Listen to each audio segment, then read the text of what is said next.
ঠাকুরমশাই, আপনি এখনই এখান থেকে পালান, না হলে আপনি ভয়ানক বিপদে পড়বেন।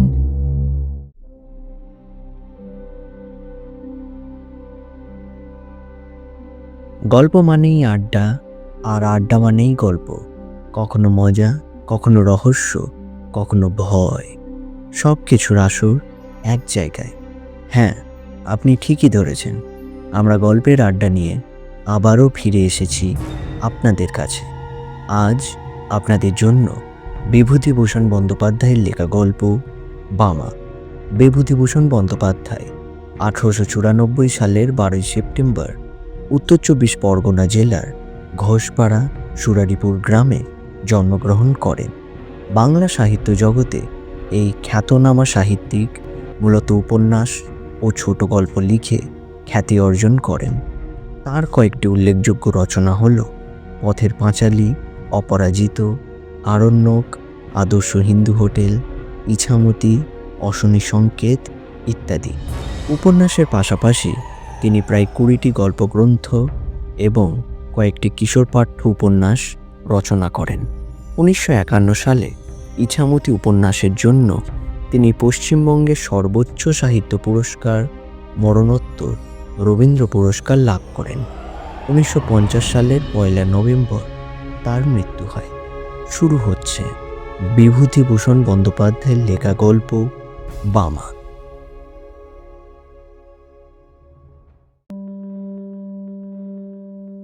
আমার যখন 22-24 বছর বয়স, তখন নানা দেশ বেড়ানোর একটা কাজ জুটে গেল আমার অদৃষ্টে। তখন আমি দৈব ঔষধের মাদুলি বিক্রি করে বেড়াতাম। চুচড়ো শচীশ কবিরাজের তরফ থেকে মাইনে ও রাহা খরচ পেতাম। অল্প বয়সের প্রথম চাকরি, খুব উৎসাহের সঙ্গেই করতাম। আমাকে কাপড় চোপড় পরতে হতো সাধু ও সাত্ত্বিক বামুনের মতো। ওটা ছিল ব্যবসায়ের অঙ্গ। গিরিমাটির রঙে ছোপানো কাপড় পরনে, পায়ে ক্যাম্বিসের জুতো, গলায় মালা, হাতে থাকতো একটা ক্যাম্বিসের ব্যাগ, তারই মধ্যে মাদুলি ও অন্যান্য ওষুধ থাকত। বছর 3 সেই চাকরি করি, তারপর শরীরে সইল না বলে ছেড়ে দিলাম। একবার যাচ্ছি বর্ধমান জেলার মেমারি স্টেশন থেকে মাখমপুর বলে একটা গ্রামে। এটা মাদুলি বিক্রির জন্যে নয়। মাখমপুরে শচীশ কবিরাজের শ্বশুরের বাড়ি। সেখানকার জমি জমার ওয়ারিশান দাঁড়িয়েছিলেন শচীশবাবু। শ্বশুরের ছেলেপুলে না থাকায় আমাকে পাঠিয়েছিলেন পৌষ কিস্তির সময় জমি জমার খাজনা যতটা পারি আদায় করে আনতে। কিন্তু তা হলেও পরনে আমার গেরুয়া কাপড়, হাতে মাদুলি ও ওষুধ ভরা ক্যাম্বিসের ব্যাগ ইত্যাদি সবই ছিল। যদি পথে ঘাটে কিছু বিক্রি হয়ে যায়, কমিশনটা তো আমি পাবো। কখনো ও অঞ্চলে যাইনি। মেমারি স্টেশনে নেমে বেলা 2টোর সময় হাঁটছি তো হেঁটেই চলেছি।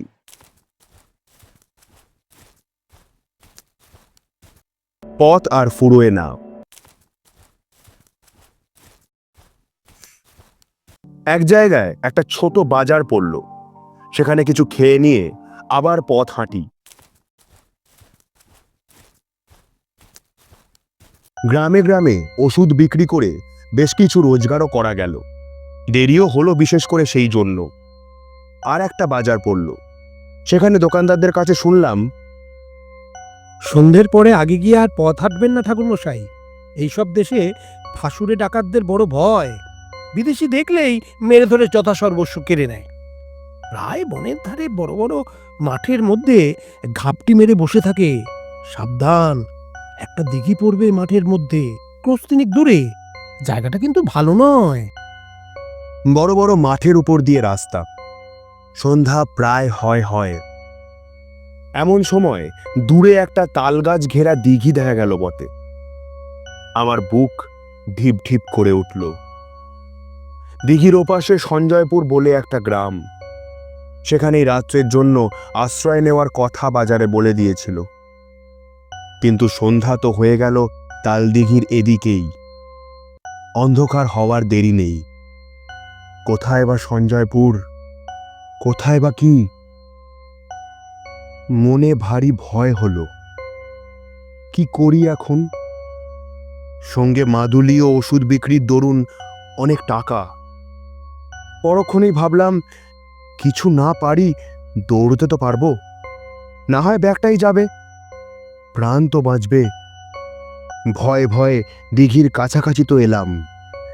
বড় সেকেলে দিঘি, খুব উঁচু পার, পাড়ের দুধারে বড় বড় তাল গাছের সারি, তার ধার দিয়েই রাস্তা। দিঘির পাড়ে কিন্তু লোকজনের সম্পর্ক নেই। যে ভয় করেছিলাম দেখলাম সবই ভুয়ো। মানুষ মিথ্যে যে কেন এরকম ভয় দেখায়। প্রকাণ্ড দিঘিটার পার ঘুরে যেমন তালবনের সারি ও দিঘির উঁচু পার্কে পেছনে ফেলেছি, সামনেই দেখি ফাঁকা মাঠের মধ্যে দূরে একটা গ্রাম লিলি করছে। নিশ্চয়ই ওটা সেই সঞ্জয়পুর। বাঁচা গেল বাবা, কি ভয়টাই দেখিয়েছিল লোকে। দিব্যি ফাঁকা মাঠ, কাছেই লোকের বসতি, গাঁয়ের গরু বাছুর চড়ছে মাঠে। কেন এসব জায়গায় বিপদ থাকবে? আমি এইরকম ভাবছি, এমন সময় তালপুকুরের ওদিকের পাড়ের আড়ালে যে পথটা, সেই পথ বেয়ে একজন বৃদ্ধকে আমার দিকে আসতে দেখলাম। বৃদ্ধ বেশ বলিষ্ঠ গড়নের, এই বয়সেও মাংসপেশি বেশ সবল, গলায় রুদ্রাক্ষের মালা, হাতে ছোট একটা লাঠি। বৃদ্ধ আমায় বলল, ঠাকুরমশাই কোথায় যাবেন? যাব মাখমপুর। মাকমপুর? সে যে এখনো 3 ক্রোশ পথ। কাদের বাড়ি যাবেন? শচীশ কবিরাজের বাড়ি। ঠাকুরমশাই কি কবিরাজ মশাইয়ের গোমস্তা? ঠিক গোমস্তা নই, তবে যাচ্ছি জমি জমার কাজে বটে। এই অঞ্চলে আর কাউকে চেনেন? মশাইয়ের নিজের বাড়ি কোথায়? আমি এদিকে কখনো আসিনি, কাউকে চিনিও না। মাখমপুরেও নতুন যাচ্ছি। সেখানেও কেউ তাহলে আপনাকে চেনে না? না, কে চিনবে? আমার এই কথায় আমার জন্য মনে হলো বুড়ো কি একটু ভাবলো, তারপর আমায় বলল, কিছু যদি মনে না করেন একটা কথা বলি। রাত্রে আজ দয়া করে আমার বাড়িতে পায়ের ধুলো দিন। আমরা যাতে পারুই জল আচরণীয়, আপনার অসুবিধা হবে না। চণ্ডী মণ্ডপের পাশে বাইরের ঘর আছে, সেখানে থাকবেন, রান্না বাড়া করে খাবেন। আসুন দয়া করে। আমি বৃদ্ধের কথায় ভারী সন্তুষ্ট হলাম। সত্যি তো, সেকালের লোকেরা অন্য ধরনের শিক্ষায় মানুষ। অতিথি অভ্যাগতদের সেবা করেই এদের তৃপ্তি। বৃদ্ধই প্রস্তাব না করলে রাঢ় অঞ্চলের অজানা মেঠো পথ বেয়ে এই সুমুখ আঁধার রাতে আমায় যেতেই তো হতো মাখমপুরে, 3 ক্রোশ হেঁটে।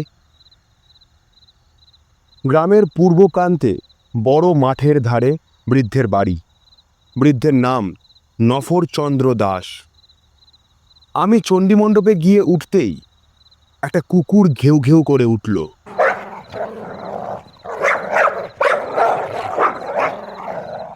কুকুরের এই ডাকটা আমার ভালো লাগলো না। এর আমি কোনো কারণ দিতে পারবো না, কিন্তু এই কুকুরের চিৎকারে যেন একটা ছন্ন ছাড়া অমঙ্গলজনক অর্থ আছে। মঙ্গল সন্ধ্যায় কোনো গৃহস্থ বাড়িতে আসিনি, যেন শ্মশান ভূমিতে এসেছি। বৃদ্ধের বাড়ি দেখে মনে হলো বেশ অবস্থাপন্ন গৃহস্থ। বাড়ির উঠোনে সারি সারি 3টে বড় বড় ধানের গোলা, গোলার সঙ্গে প্রকাণ্ড গোয়াল ঘর, বলদ ও গাইয়ে প্রায় 20-22টা। অন্তপুরের দিকে 4খানা বড় বড় 8চালার ঘর। বাইরের এই চণ্ডীমণ্ডপ ও তার পাশে আর একখানা কুঠুরি। আমার কথাটা ভালো করে বুঝতে গেলে এই কুঠুরিটার কথা আরেকটু ভালো করে শুনতে হবে। কুঠুরিটিকে চণ্ডীমণ্ডপ সংলগ্ন একটা কামরাও বলা যায়, কারণ একটা সরু রোয়াকের দ্বারা চণ্ডীমণ্ডপের পেছন দিকের সঙ্গে এটি সংলগ্ন। অথচ দৌড় বন্ধ করে দিলে বাইরের বাড়ির সঙ্গে এর সম্পর্ক চলে গিয়ে এটা ভেতর বাড়ির একখানা ঘরের সামিল হয়ে দাঁড়ায়। আমায় বাসা দেওয়া হলো এই কুঠুরিতে। কুঠুরির এক পাশে ছোট একটা চালা, সেখানে আমার রান্নার আয়োজন করে দিয়েছে। হাত মুখ ধুয়ে সুস্থ হয়ে আমি বিশ্রাম করছি। গৃহস্বামী এসে বললে, ঠাকুরমশাই রান্না চাপান, আর রাত করেন কেন? আমি রান্না চালায় বসে রান্না চড়িয়ে দিতে যাচ্ছি।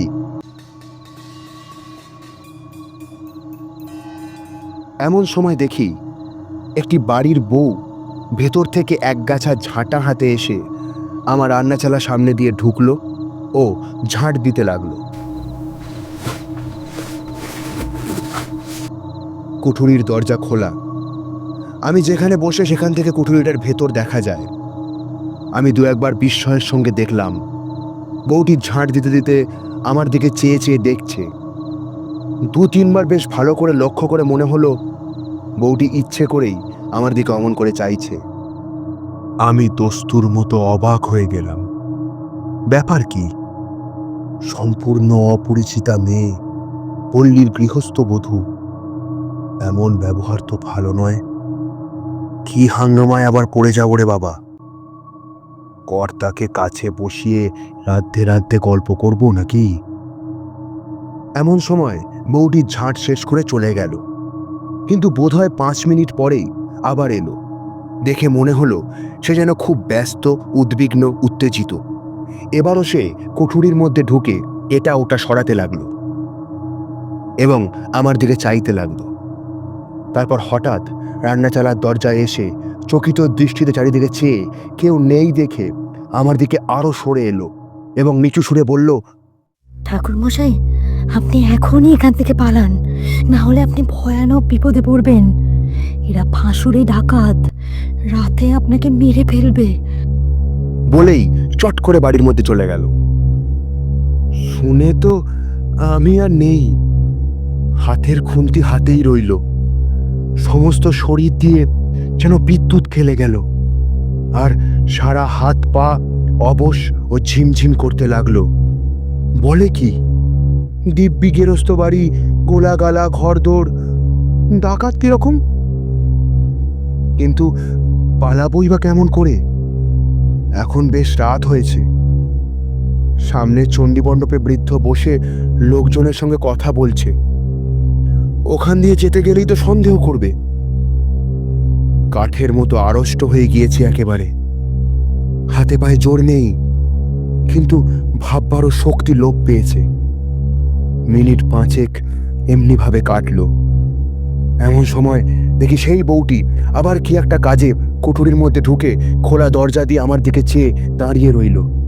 মেয়েটি কথা বলবার পূর্বেই আমি বললাম, তুমি যে হও, তুমি পরম দয়াময়ী। বলে দাও কোন পথে কিভাবে পালাবো? সেই জন্যই এলুম, সব দেখে এলুম। পালাবার পথ নেই, ওরা ঘাঁটি আগলে রেখেছে। তবে উপায়? একটা মাত্র উপায় আছে, তাও আমি ভেবে এসেছি। আমি এই বাড়িতে আর ব্রহ্মহত্যা হতে দেব না। অনেক সহ্য করেছি, আর করব না। দাঁড়ান ঠাকুরমশাই, আর একবার বাড়ির ভেতর থেকে আসি, নইলে সন্দেহ করবে। মিনিট 5 পরে বউটি আবার এলো। চকিত দৃষ্টিতে চারিদিকে চেয়ে বলল, শুনুন আমার উপায়। এই কথা কটা মনে রাখুন। মনে যদি রাখতে পারেন তবে বাঁচাতে পারবো। আমার নাম বামা। আমি এ বাড়ির মেজ বউ। আমার বাপের বাড়ির গ্রামের নাম কুসুমপুর, জেলা বর্ধমান, থানা রায়না। আমার বাপের নাম হরিদাস মজুমদার, জ্যাঠামশাইয়ের নাম পাঁচকড়ি মজুমদার। আমরা 2 বোন। আমার দিদির নাম খান্তমণি। বিয়ে হয়েছে সামন্তপুর, তেওটা, বর্ধমান জেলা। শ্বশুরের নাম দুর্লভ দাস। সবাই যাতে বাড়ুই। আমার বাবা, জ্যাঠামশাই সব বেঁচে আছেন, শুধু মা নেই। আমার তখন বুদ্ধি লোপ পেতে বসেছে। যা বলে মেয়েটি তাই করে যাই। এতে কি হবে? বউটি কিন্তু একবার বাড়ির মধ্যে যায়, আবার অল্প 2 মিনিটের জন্য ফিরে এসে আমায় তালিম দিয়ে যায়।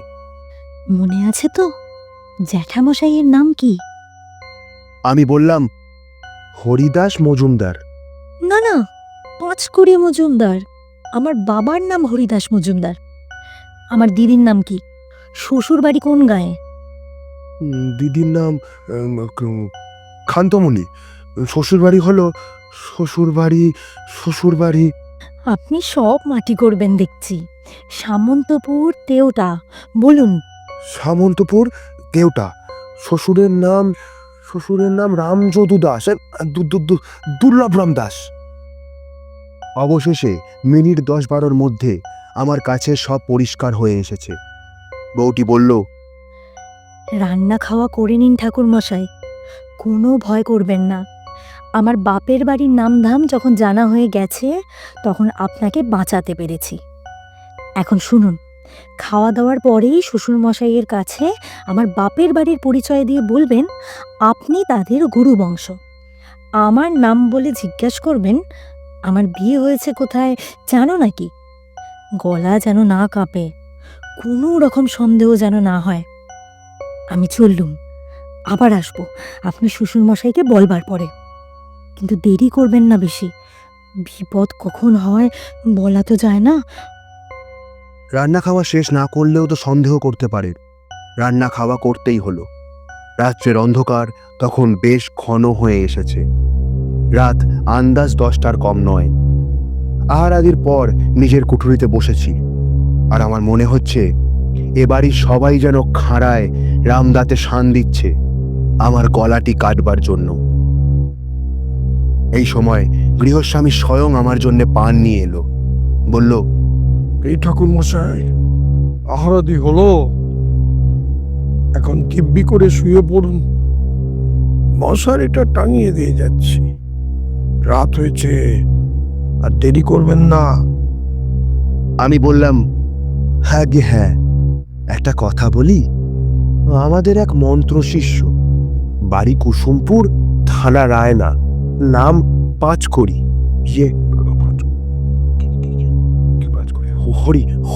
হরিদাস মজুমদার। তার একটি মেয়ের নাম বামা। এদিকেই কোথায় বিয়ে হয়েছে। তারাও যাতে তোমাদের বাড়ুই কিনা, তাই হয়তো চিনলেও চিনতে পারো। মেয়েটির জ্যাঠা দুর্লভরাম পাঁচকড়ি আমায় বলে দিয়েছিল মেয়েটির শ্বশুর বাড়ির খোঁজ করে একবার সেখানে যেতে। তা যখন এলামি এ দেশে। আমার কথা শুনে বৃদ্ধ যেন কেমন হয়ে গেল, আমার দিকে অবাক হয়ে চেয়ে বলল, কুসুমপুরের হরিদাস মজুমদার, মামা, আপনি তাদের চিনলেন কি করে? বামার কথা স্মরণ করে গলা না কাঁপিয়ে দৃঢ়স্বরে বললাম, আমি যে তাদের গুরু বংশে। আমার বাবার ওরা মন্ত্র শিষ্য কিনা। বৃদ্ধ তাড়াতাড়ি বলল, বসুন, আমি আসছি। আমি একটা কুঠুরির মধ্যে বসে রইলাম। সন্দেহ ও ভয় তখনও কিন্তু যায়নি। আর এরা যে গুরুদেবকেই রেহাই দেবে তা কে বলেছে। কিছুক্ষণ পরে বৃদ্ধ ফিরে এলো, পেছনে পেছনে সেই বধূটি, আর একজন ষণ্ডমার্কা গোছের যুবক এবং একজন প্রৌঢ়া স্ত্রীলোক, সম্ভবত বৃদ্ধের স্ত্রী। বৃদ্ধ বলল, এই যে বামা ঠাকুর মশাই, আমার এই মেজ ছেলের সঙ্গে এই এই এই আমার মেজ ছেলে শম্ভু, এই গড় করো, সব গড় করো। মেজ বৌমা, দেখো তো, চিনতে পারো একে? চমৎকার অভিনেত্রী বটে বামা, অদ্ভুত অভিনয় করে গেল বটে। ঘোমটা খুলে হাসি মুখে সে আমার পায়ের ধুলো নিয়ে প্রণাম করলে গলায় আঁচল দিয়ে। জীবনদাত্রী দয়াময়ী বামা। আমার চোখে প্রায় জল এসে পড়ল। তারপর সে রাত্রি তো কেটে গেল। খাবার জল দেওয়ার ছুতো করে এসে বামা আমায় আশ্বাস দিয়ে গেল। বলল, বিপদ কেটে গিয়েছে। আমার চোখে না পড়লে সর্বনাশ হতো, ভিটেতে ব্রহ্ম হতে হতো। অনেক হয়েছে। এই কুঠরিতে, এই বিছানায়, এই মেঝেতে অনেক লাশ পোতা। আমার মনের অবস্থা বলবার নয়। বললাম, আচ্ছা, পুলিশ কি গায়ের লোক কিছু টের পায় না, কিছু বলে না? কে কি বলবে? এই ফাঁসুরে ডাকাতের গাঁ, সবাই এরকম। আগে জানলে কি আর বাবা এখানে বিয়ে দিতেন? বিয়ের পর সব ধরা পড়ে গেল আমার কাছে। এখন আমার একটি সন্তান হয়েছে। এই পাপ ভিটে বাস করলে তার অকল্যাণ হবে। ওকে বারণ করি, কিন্তু ও কি করবে? মাথার উপর শ্বশুর মশাই রয়েছেন, পুরনো ডাকাত দাদারা রয়েছে। আপনি ঘুমিয়ে পড়ুন বাবা ঠাকুর, আর ভয় নেই। সকাল হলো। বিদায় নেওয়ার সময় বৃদ্ধ আমায় 5 টাকা গুরু প্রণামী দিল। বামাকে আড়ালে ডেকে বললাম, তুমি আমার মা, আমার জীবন দাত্রী। আশীর্বাদ করি চির সুখী হও মা। বামার মতো বুদ্ধিমতী নারী জীবনে আর আমার চোখে পড়েনি। কতকাল হয়ে গেল, এই বৃদ্ধ বয়সেও সেই দয়াময়ী পল্লীবধূটির স্মৃতিতে আমার চোখে জল এসে পড়ে, শ্রদ্ধায় মন পূর্ণ হয়ে ওঠে।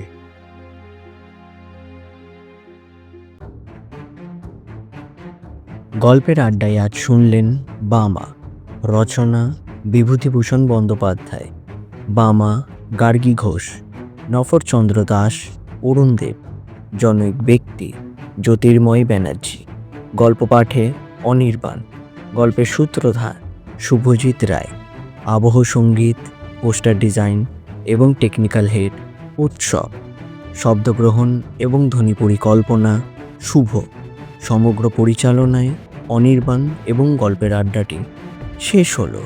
বিভূতিভূষণ বন্দ্যোপাধ্যায়ের লেখা গল্প বামা। গল্পের আড্ডায় আরও ভিন্ন স্বাদের গল্প শুনতে সাবস্ক্রাইব করুন গল্পের আড্ডা ইউটিউব চ্যানেল। Happy listening.